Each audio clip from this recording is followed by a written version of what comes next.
여러분 안녕하십니까? 9월 4일 수요일 아침 부산 MBC 뉴스투데이입니다. 오늘의 주요 뉴스입니다. 다가오는 추석 고향길 부산 시민 80% 이상이 자가용을 이용할 것으로 전망됐습니다. 추석 전날인 12일이 가장 혼잡하겠습니다. 하반기 채용시장에서 부산 금융공기업에 관심이 쏠리고 있습니다. 역대 최대였던 지난해보다는 규모가 줄었지만 지역 인재 채용 범위가 확대돼 부산 취업 희망자들에게 희소식입니다. 올해로 24회째를 맞는 부산국제영화제 무대가 해운대 중심에서 탈피해 원도심으로 대폭 확대될 예정입니다. 남포동 비프광장에서 9년 만에 다시 출품작이 상영되고 시민 참여형 프로그램도 되살아납니다. 소상공인기획, 오늘은 자영업자들의 자금 문제에 대해서 알아봅니다. 불법 사금융이 판을 치는 가운데 자신의 상황에 맞는 자금 확보 방안을 살펴봅니다. 오늘의 주요 뉴스입니다.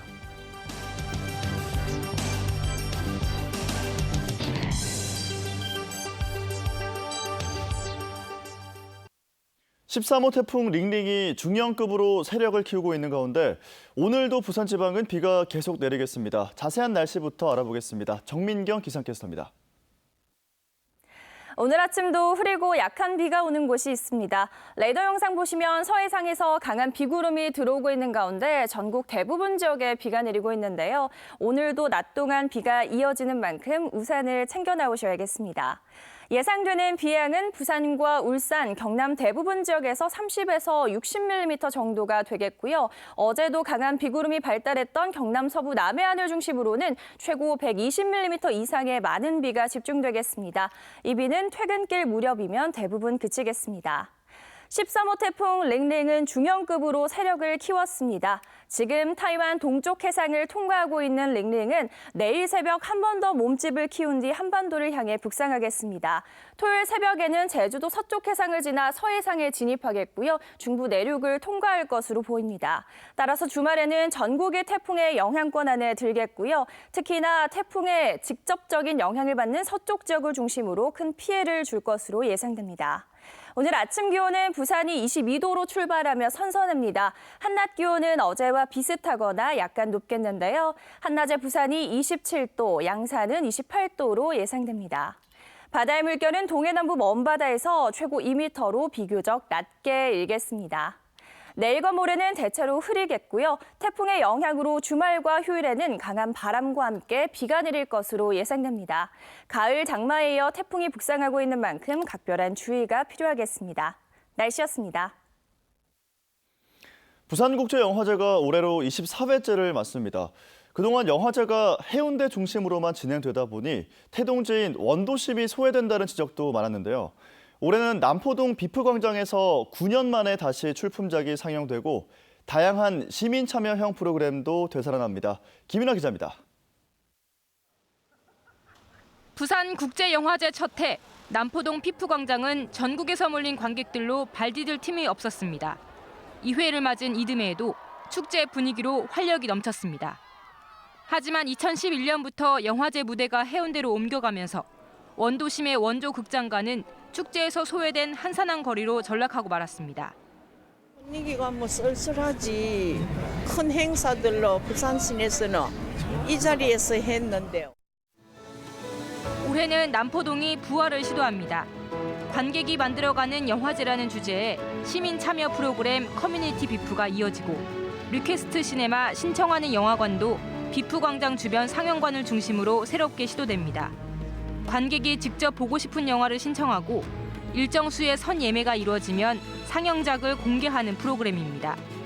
관객들이 신청한 49편 가운데 영화 신세계, 인권운동가 김복동 등 절반 가까이 영화 상영이 확정됐습니다. 해운대 일대에서 벌어지고 있는 영화제의 일부를 떼어와서 그곳에 앉히는 건 아니라고 생각을 했어요. 그래서 제일 중요한 부분은 여기서 새로운 이야기를 만들고 그다음에 새로운 형식의 영화제를 한번 만들어 보자라는. 무엇보다 가장 큰 변화는 공식 출품작 상영. 출품작을 단 한 편도 볼 수 없었던 굴욕을 씻고 올해는 롯데시네마를 비롯해 남포동 곳곳에서 영화를 즐길 수 있습니다. 남포동의 극장가에서 부산영화제 출품작이 다시 상영되는 건 9년 만의 일. 남포동이 옛 명성을 회복할 수 있을지 기대감이 커지고 있습니다. MBC 뉴스 김윤아입니다.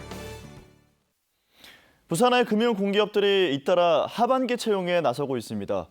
역대 최대였던 지난해보다는 규모가 줄었지만 지역 인재 채용 범위가 확대되면서 지역 채용 시장에 숨통이 트일 전망입니다. 민성빈 기자의 보도입니다. 올 상반기 55명을 공개 채용했던 한국자산관리공사가 하반기에도 40여 명을 추가로 채용하기로 했습니다. 기술보증기금과 한국거래소도 하반기 각각 88명과 52명의 신입사원을 뽑기로 하고 채용 절차에 착수했습니다. 저희 기술보증기금은 이번에 88명 규모의 신입직원 채용을 실시를 합니다. 설립 이래 두 번째 큰 규모이고요. 저희가 직무별로는 기술보증 및 기술평가, 채권관리, 그리고 전산 직무 이렇게 구분을 해서 채용을 하고 있습니다. 주택도시보증공사와 예탁결제원, 한국주택금융공사도 각각 올해 50명 안팎의 채용 절차를 마무리했습니다. 문현금융단지 내 6개 금융기관들의 올해 총 채용 규모는 400명 정도. 역대 최대였던 지난해 601명에는 못 미치지만 2017년 330여 명보다는 큰 채용 규모입니다. 올해 부산 이전 공공기관들은 전체 채용 인원 중 21% 이상을 지역 인재로 채워야 합니다. 대기업의 취업문이 좁아진 상태에서 금융공기업들의 하반기 대규모 채용이 지역 취업 시장에 숨통을 트일 것으로 기대됩니다. 서류 전형 폐지로 불성실 작성자를 제외한 모든 지원자에게 필기 전형의 기회를 드리고 있으며 합숙 면접, 최종 임원 면접을 통해 혁신성, 전문성과 책임감을 갖춘 직원을 채용할 예정으로 있습니다. 이들 부산 본사 금융기관들은 상대적으로 높은 연봉과 고용 안정성으로 취업 준비생들의 인기가 많은 만큼 올해도 치열한 경쟁이 예상됩니다. MBC 뉴스 민성빈입니다. 다음은 오늘 아침 신문 살펴보겠습니다. 먼저 부산일보입니다. 북구 만덕동과 해운대구 재송동을 잇는 고속화도로 공사가 시작된다는 소식 일면에 실려 있습니다. 부산의 첫 대심도인 이 도로가 2024년 11월 개통되면 차로 40분 걸리던 상습 정체 구간이 10분대로 단축될 것으로 예상되는데요. 9.62km 길이의 왕복 4차로의 지하도로로 동래구 사직동의 램프도 1개 설치될 예정이라고 합니다. 요금은 900원에서 2,100원으로 시간대별로 차이를 보일 것이라고 전했습니다. 다음 기사입니다. 초록우산 어린이재단 아동옹호센터가 부산에선 처음으로 초등학교 고학년 대상 놀권리 실태조사에 나선다는 기사입니다. 우리나라 아동의 삶 만족도는 OECD 국가들 가운데 가장 낮고 특히 여가 활동과 친구 초대 같은 사회관계에서 결핍이 매우 높은 수준이라고 지적했습니다. 아동옹호센터는 이번 실태조사 결과를 시민들과 공유하는 한편 정책 건의도 진행할 예정이라고 전했습니다. 다음은 국제신문입니다. 오거돈 부산시장이 정무직을 잇따라 보강했다는 기사입니다. 최측근인 박태수 전 정책수석보좌관이 사퇴한 이후 시 정무라인이 재정비된 것으로 30대를 발탁한 점도 눈길을 끈다는 내용입니다.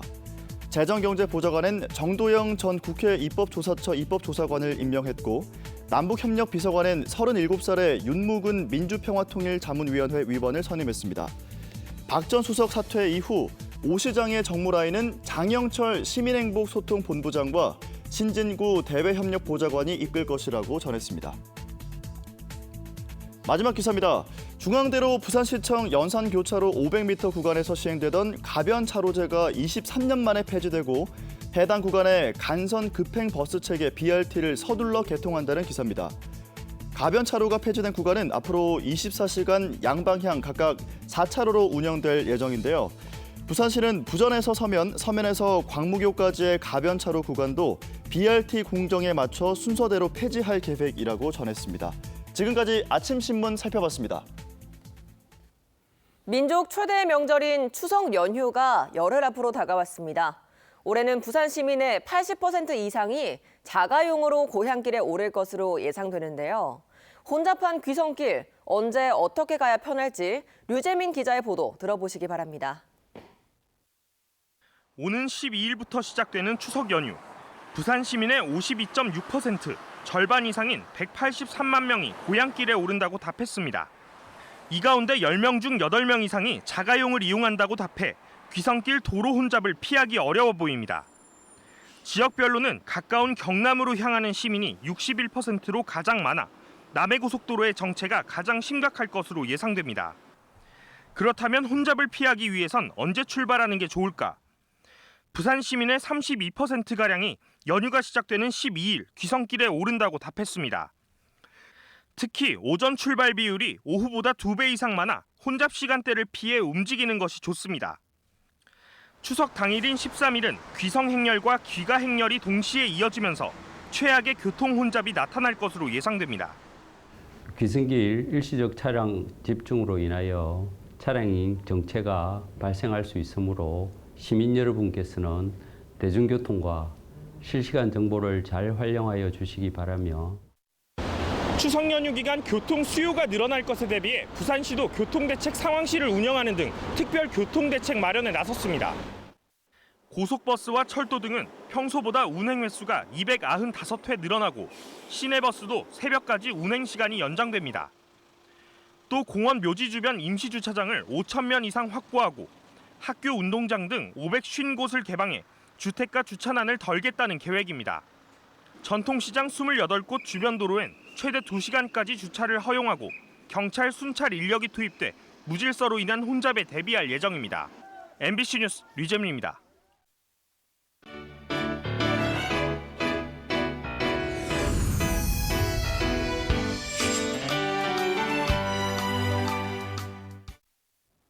소상공인 기획보도, 오늘은 자영업자들이 가장 시급하지만 어려워하는 부분인 자금 문제에 대해서 알아봅니다. 불법 사금융이 여전히 판을 치고 있는 가운데 자신의 상황에 맞는 자금 확보 어떻게 해야 할까요? 정은주 기자입니다. 소상공인과 자영업자들의 경영 활성화, 경쟁력 확보를 위해 가장 필요한 지원책은 무엇일까요? 절반 이상이 자금 지원 확대와 세액 부담 완화를 꼽았습니다. 대기업의 소상공인 영역 진출 제한, 물류, 상권 환경 개선 등 인프라 지원보다 자금 확보가 더 시급하다는 겁니다. 이런 가운데 불법 사금융 피해는 증가 추세입니다. 금융감독원에 따르면 지난해 불법 사금융 신고 건수는 12만 5천여 건으로 전년도보다 24.8% 증가했습니다. 특히 이 가운데 60.9%가 자영업자 등 서민 금융 상담인 것으로 조사됐습니다. 자금 확보가 절실한 자영업자들을 상대로 한 금융 사기가 여전히 많다는 얘기입니다. 부산 신용보증재단의 8개 점포 중 한 곳입니다. 주로 소상공인과 자영업자를 대상으로 한 보증 상품을 판매 중입니다. 담보가 부족한 소상공인과 자영업자가 자금을 손쉽게 조달할 수 있도록 재단이 신용도 등 평가를 한 뒤 금융기관 대출에 보증을 해주는 시스템입니다. 개인 신용 등급 7등급 이내 부산 지역 소상공인을 대상으로 은행 대출 보증을 시행 중입니다. 이 가운데 부산과 하나, 국민 등 6개 은행의 부산시 소상공인 특별자금 대출을 받을 경우 시중보다 1% 안팎 더 낮은 금리가 적용됩니다. 올 들어서만 부산의 자영업자 8만여 명이 1인당 평균 2,300만 원 안팎의 보증 지원을 받았습니다. 일단 저희 기관을 잘 모르시고 그 사기업이라든지 그 이금융에서 대출을 받으시는 분이 많으신데 그 가까운 그 은행에 대출계를 방문하시면은 저희가 위임해서 서류 교부, 상담, 접수, 약정까지 다 위임이 되어 있기 때문에 금방 손쉽게. 자동화 시설 도입을 앞둔 소상공인이라면 소상공인 시장진흥공단의 직접 대출도 노려볼 만합니다. 운전자금, 시설자금을 각각 1억에서 5억 원까지 시중 금리보다 저렴하게 빌릴 수 있습니다. 생활혁신형 아이디어 사업에 선정된 예비 창업자에게 최대 2천만 원까지 지원해주고 사업 실패 시에는 상환을 면제해주는 자금도 운영 중입니다. 이 밖에 저신용, 저소득 자영업자는 햇살론, 제도권 금융기관 이용이 어려운 예비 창업자는 서민금융진흥원을, 전통시장 상인을 대상으로 한 대출 등도 살펴볼 만합니다. 하지만 무엇보다 중요한 건 창업 전후 시기를 막론하고 자금은 항상 필요하기 마련이라는 겁니다. 때문에 창업 전 자기 자본이 60%에 못 미칠 경우 자영업 도전 자체를 고민해 보라는 게 전문가들의 조언입니다. 창업을 하실 때 자기 자본 준비하실 비율은 적어도 60% 이상을 가져가시는 게 좋습니다. 자기 자본 비율이 60%가 되지 않으면 창업 이후에 사용하실 운전 자금이 매우 경색하게 될 것입니다. 본인의 소득과 신용도에 맞는 대출 상품을 찾아 적절하게 이용하는 것, 자영업 성공으로 가는 첫걸음입니다. MBC 뉴스 정은주입니다. 한낮에는 더위가 남아있지만 과수원에선 벌써 가을을 대표하는 과일, 사과 수확이 시작됐습니다. 이른 추석에 맞춰 빨갛게 색을 끌어올리는 데 공을 들인 덕에 수확이 예년보다 1, 2주 당겨졌습니다. 문은성 기자입니다. 아직은 파란 사과들 사이로 빨갛게 익은 사과가 탐스럽습니다. 추석 차례상에 오르는 대표적인 햇과일, 홍로입니다. 올해는 꽃이 늦게 핀 데다 이른 추석에 맞추느라 과일색을 내는데 더 공을 들였습니다. 낮하고 밤에 두 번씩 얼음물을 4일 걸쳐서 사용을 했어요. 그랬더니 사과가 일시에 색이 두르고 단단하고 화상을 안 입어요.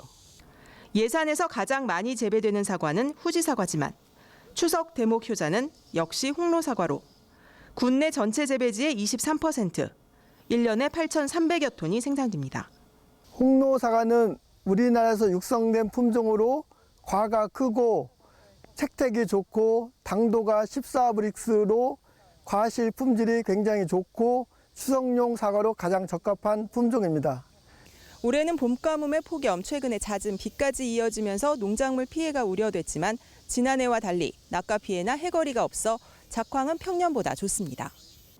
이제 막 출하가 시작되긴 했지만 10kg 상품 기준으로 도매가가 4만 원 선, 지난해보다 5천 원 정도 저렴해 차례상 비용이나 선물용으로도 부담을 덜 수 있을 것으로 보입니다. 2주 앞으로 다가온 추석에 마음만 바쁜 줄 알았는데 빨갛게 익은 사과가 가을을 재촉하고 있습니다. MBC 뉴스 문은선입니다.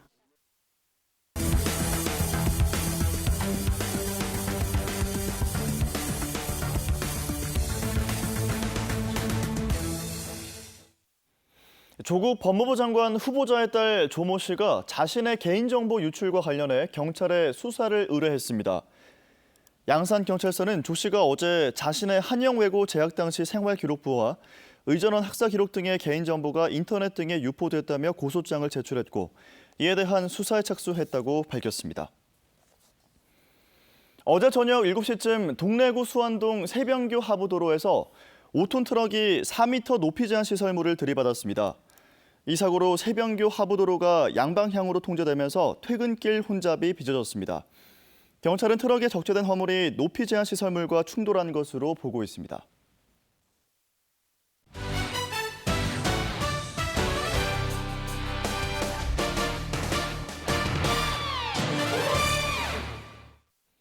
프로야구 롯데자이언츠가 삼성 라이온즈와의 사직 홈경기에서 5대4로 패하며 5연패 늪에 빠졌습니다. 롯데는 1대3으로 뒤진 6회 말 손아섭이 2점 홈런을 날려 동점을 만들었고 전준우의 2루타와 상대 송구 실책 등으로 역전에 성공했지만 9회 초 마무리 손승락이 흔들리며 연속 득점을 허용해 역전패하고 말았습니다. 44승 3무 79패로 시즌 꼴찌를 달리고 있는 롯데는 9위 하나와 2경기 차를 유지하고 있습니다. 프로야구 롯데자이언츠가 지난 7월 사임한 이윤원 단장의 후임으로 성민규 단장을 새롭게 선임했습니다. 미국 프로야구 시카고 컵스 구단에서 코치와 스카우터로 활약한 성민규 단장은 소통 능력과 선진 야구 도입 등의 강점이 있으며 특히 37세 젊은 나이에 외부 인사라는 점에서 파격 인사라는 평가를 받고 있습니다. 롯데는 신인 단장을 중심으로 선수단을 재정비하고 3년 내 우승권에 진입할 수 있도록 팀 혁신에 나서겠다고 밝혔습니다. 김해공항에서 유럽으로 가는 부산 헬싱키 직항 노선이 내년 3월 30일부터 본격 운영됩니다. 핀란드 국영항공사인 피네어는 매주 화목토 주 3회 부산 헬싱키 노선을 운영할 예정이라고 밝혔습니다. 김해공항 출발 운항 시간대는 오전 10시 안팎이 될 예정이며 대형 기종인 A350 항공기가 투입될 것으로 예상됩니다. 피네어는 다음 달 부산 사무소를 개설한 뒤 한국인 승무원도 채용할 예정입니다. 부산 MBC의 예산 추적 프로젝트 빅벙커가 제46회 시사보도부문 한국방송대상을 수상했습니다. 부산 MBC 원혜영 PD가 연출한 예산 추적 프로젝트 빅벙커는 부산시를 비롯해 지역 16개 구군의 예산 오남용 실태를 추적해 사회 감시, 비판의 기능을 충실히 수행했다는 평가를 받았습니다. 한국방송협회는 전국에서 출품된 272편의 작품을 대상으로 예심과 본심을 거쳐 25편의 수상작을 선정했습니다. 부산시는 구군과 함께 최근 한 달 동안 시내병원 645곳을 대상으로 합동 점검을 벌여 의료 폐기물 관리를 소홀히 한 6곳을 적발해 최대 200만 원의 과태료를 부과했다고 밝혔습니다. 서구의 한 한의원과 사상구의 한 한의원은 보관 기간을 초과한 의료 폐기물을 보관했으며 해운대구 모 요양병원은 의료 폐기물 용기에 내용을 기재하지 않았습니다. 부산시는 의료 폐기물 배출에 대한 홍보를 강화하기로 했습니다. 부산시가 법인 택시 48개 업체 700여 대를 대상으로 안전관리 실태를 조사한 결과 106건이 적발됐습니다. 점검 결과 등화장치 부적합 20건, 등록 번호판 관리 불량 12건, 타이어 관리 소홀 11건 등이었습니다. 이와 별도로 운행 기록계를 제출하지 않은 택시 29대에 대해서는 운행 기록계 자료를 제출하도록 다시 요청했습니다. 부산시는 시민 안전을 위해 택시 차량 점검과 안전사고 지도를 강화할 계획입니다. 오늘 아침도 흐리고 약한 비가 오는 곳이 있습니다. 레이더 영상 보시면 서해상에서 강한 비구름이 들어오고 있는 가운데 전국 대부분 지역에 비가 오고 있는데요. 오늘도 낮 동안 비가 이어지는 만큼 우산을 챙겨 나오셔야겠습니다.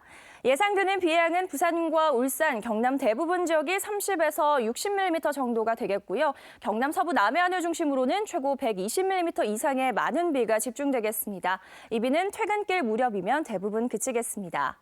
13호 태풍 링링은 중형급으로 세력을 키웠습니다. 지금 타이완 동쪽 해상을 통과하고 있는 링링은 내일 새벽 한 번 더 몸집을 키운 뒤 한반도를 향해 북상하겠습니다.